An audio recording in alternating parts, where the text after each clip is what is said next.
بسم الله الرحمن الرحيم. اللهم صل على سيدنا ومولانا محمد صاحب التاج والمعراج والبراق والعلم، دافع البلاء والوباء والقحط والبرد والألم. اسمه مكتوب مرفوع مشفوع منقوش في اللوح والقلم.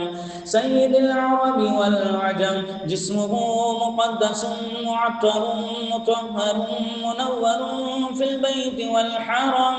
شمس الضحى بدر الدجى صدر العلا نور الهدى كهف الورى مصباح الظلم. جميل الشيم شفيع الأمم صاحب الجود والكرم.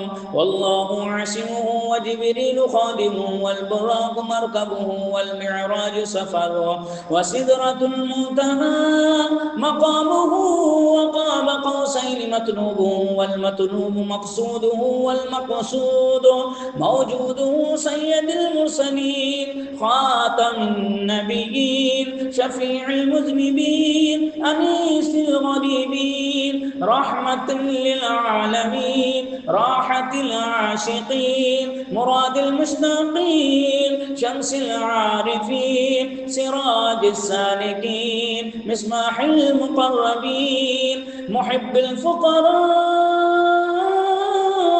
والغرباء والمساكين سيد الثقلين نبي الحرمين إمام القبلتين وسيلتنا في الدارين صاحب قاب قوسين محبوب رب المشرقين ورب المغربين.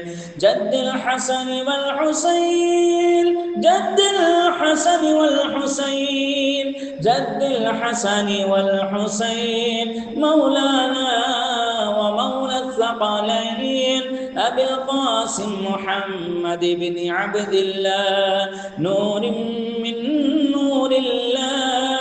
يا أيها المشتاقون بنور جمالي بنور جمالي